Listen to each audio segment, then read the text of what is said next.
السلام عليكم، كيفكم؟ إن شاء الله تكونوا بخير. اليوم بدي أعمل وصفة يعني الكل بيعشقها، الكل بيحبها، القطايف. شوفوا أنا هون ما راح أستعمل الطحين، الكل بيستعمل في وصفة القطايف الطحين، لكن أنا ما بستعملها. لكن صدقوني كل اللي عمل طريقتي قال لي إنها طريقة روعة روعة روعة. يعني حتى من بداية ما فتحت القناة وصاحباتي اللي بيعرفوني يقولوا لي أسماء نزلي لنا طريقة القطايف لأنها بصراحة فظيعة، ما جربنا زيها. أنا هون شوف راح أستعمل الكاس اللي راح أستعمل فيه للسميد للحليب للمي نفس الفنجان. فأنتي استعملي عندك فنجان واستعملي فيه كل المقادير. حبيتي تستعملي فنجان صغير، حبيتي تستعملي فنجان كبير، المهم استعملي نفس الفنجان في كل المقادير.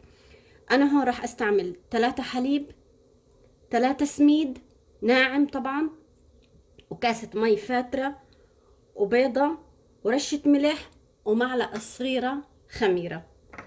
ما راح استعمل بيكنج صودا ولا البيكنج باودر ولا طحين ولا كل هذا كله. هسه راح احط هدول كل هالمكونات وين؟ في الخلاط. راح اجيب الشاف هون، راح ادير كل مكوناتي. هاي السميد، مي،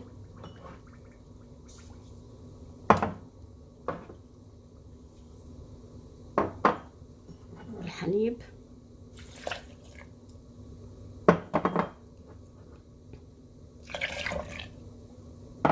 واحط كل اشي، ورشة الملح، ومعلقة صغيرة الخميرة، والبيضة،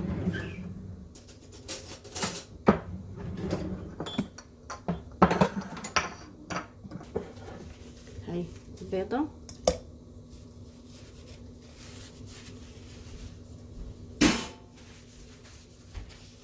راح احطهم هدول، راح احطهم في الخلاط، خلينا الكاسات. وراح شو اعمل؟ احسب 8 دقايق بالضبط، 8 دقايق. راح احسب اول ما اشغله احسب 8 دقايق واخلي الخلاط شغال ما اوقفه. بسم الله.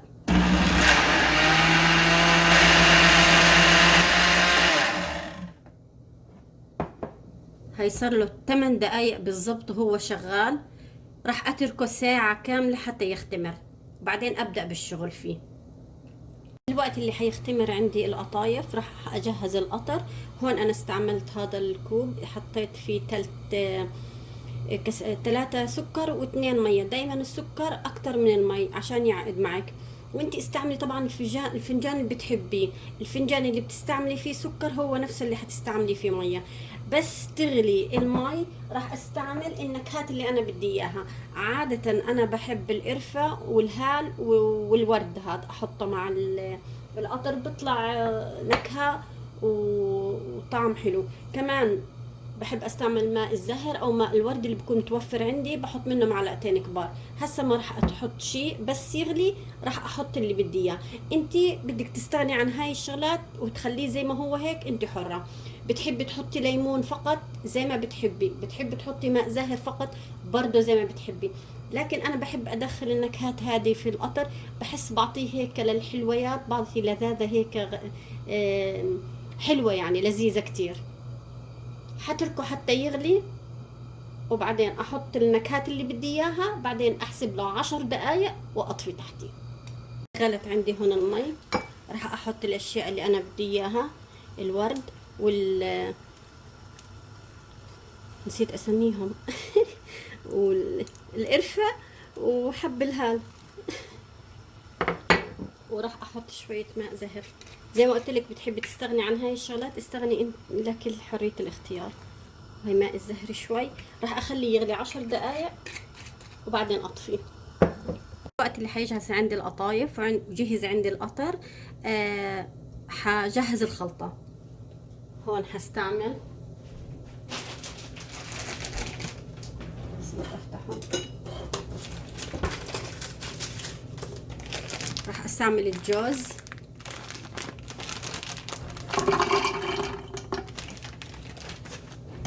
طبعا تقدري تستعملي المكسرات اللي بتحبيها. ما بدي يهرس معي كتير، فراح احط على اللو.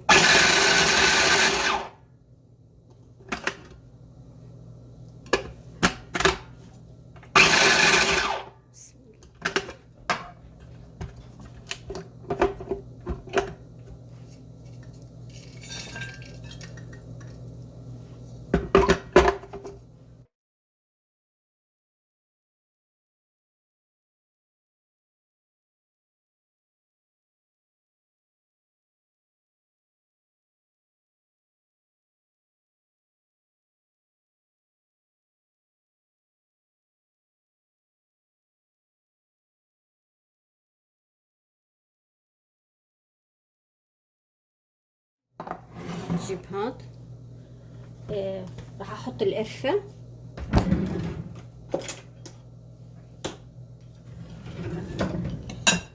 القرفة انا ما بحب اكتر، يا دوب رشة خفيفة بس. اللي بحب يكتر قرفة زي ما بحب.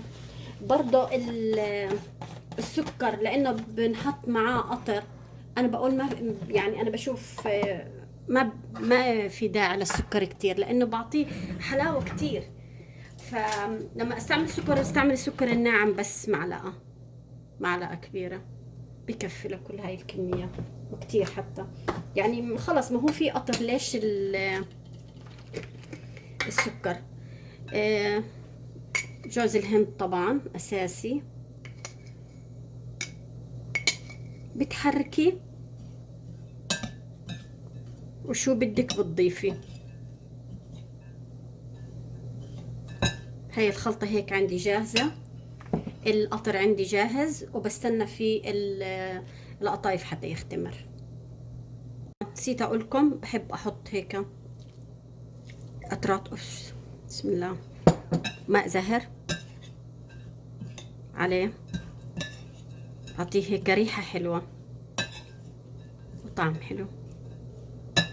اللي ما بدها تحط هاي الخطوة برضو زي ما بدها. بس صدقوني استعملوا طريقتي وجربوها، وكل اشي انا عملته ما راح تندموا، لان كل اللي استعملوا طريقتي حبوها كتير. راح اعمل القطايف هسه. هي جهزة عندي صار له ساعة. حطيت كل الكمية اللي عندي في البريق، عشان انا بحب الطريقة القديمة، يعني اسهل لي وانا انزل. وهون حطيت القلاية تبعتي على النار، بس بلشت فيها بدرجة حرارة خفيفة. ديري بالك انتبهي لا تحطيها على العالي بعدين توطيها، لا، ابدأي بالنار على الواطي وارفعيها شوي شوي، كل دقيقة دقيقتين ارفعيها شوي شوي، بعدين خليها على الوسط وابدأي شغل فيها.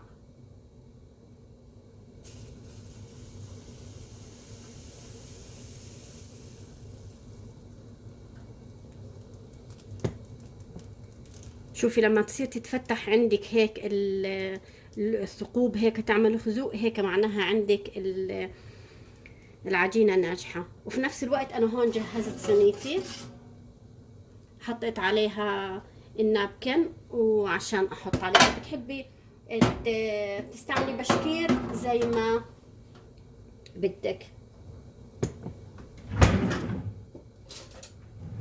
رح أضل أحرك في الكمية اللي عندي في البريق عشان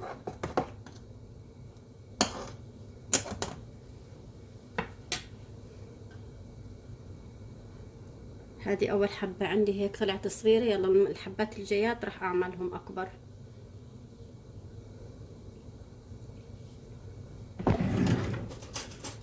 انا بحب استعمل طريقة بريق الشاي، ان احط الكمية في بريق الشاي عشان ما يوسخ عندي كتير، ما اعمل فوضى، لانه القطايف بدها وقفة وبدها شغل. روعة. حطولها في ايدي، شوفوا كيف احلى تحميرها.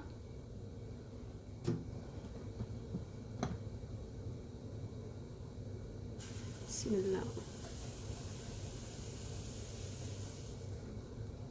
هيك راح اكبرها شوي احلى عشان ما بتغلبني بالحشوة.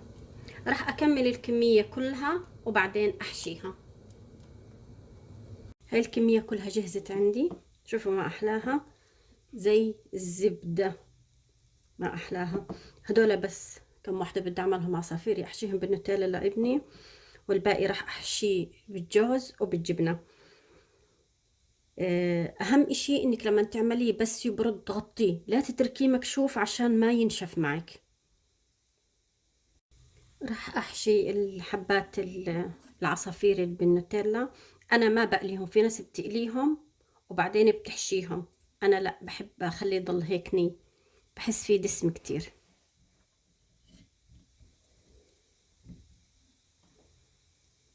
بكفي يعني النوتيلا لحالها دسامة، وهيك يعني كتير.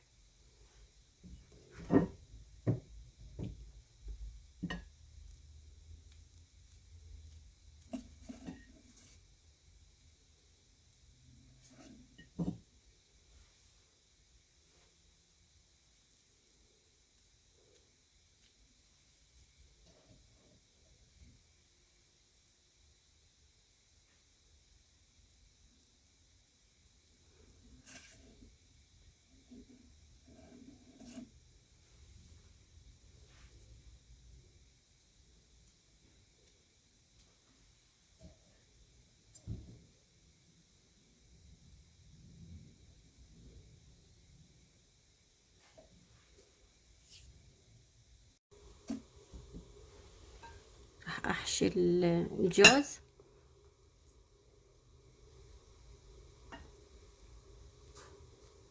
لا تعبيها كتير عشان تلزق معك. شوف كيف ما احلاها، كيف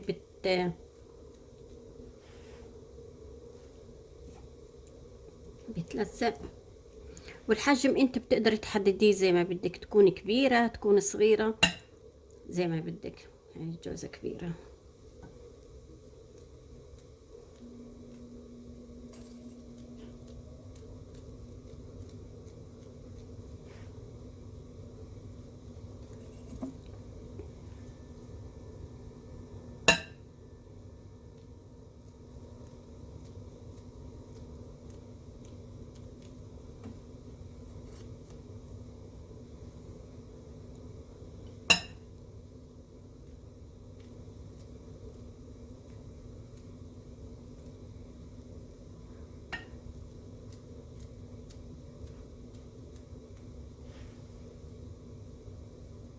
حشيت كل الكمية، راح اقلي منها على قدنا، والباقي راح احطه بالفريزر، وكل ما بدنا منطول وبنقلي.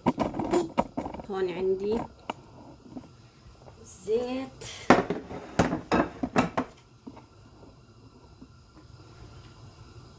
لازم يكون الزيت يغلي زي هيك.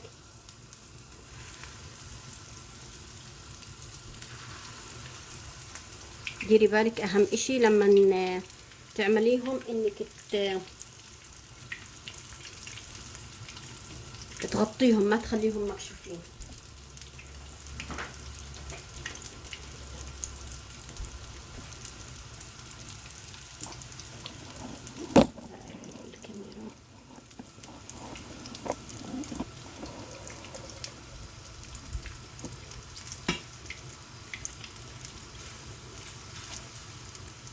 اذا ما بدك تقلي قلي زي هيك وتحطيهم بالفرن، ادهنيهم بسمنه بلديه وحطيهم من فوق على التحمير وقلبيهم.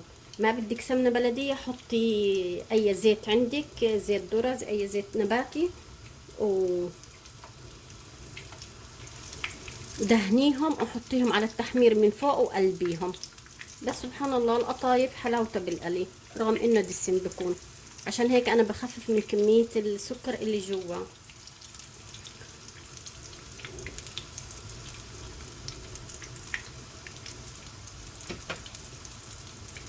والقطر كمان اشي مهم، القطر لازم يكون بارد، لازم يكون القطايف سخن وتحطيه على طول هون بالقطر.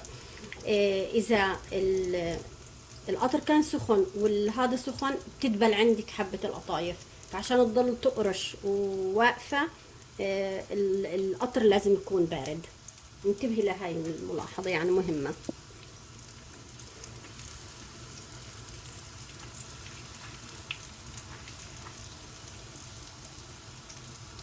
باقي الحشوة اللي زادت عندي راح اعمل فيها الليزي كيك. ما راح ارميها او اخليها لبعدين، لا راح اعمل فيها الليزي كيك، استغلها عشان ما تروح خسارة.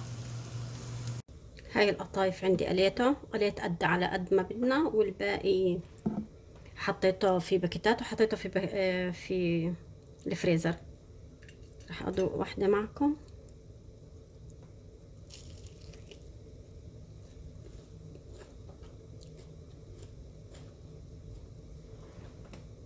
الله، لذيذة لذيذة لذيذة، مع فنجان نسكافيه مر، بدون سكر بدون اشي. القطر بالسكر اللي بالقطايف كفاية. بسم الله، بالعافية. لا تنسوني باللايك والشير والاشتراك، والسلام عليكم ورحمة الله وبركاته.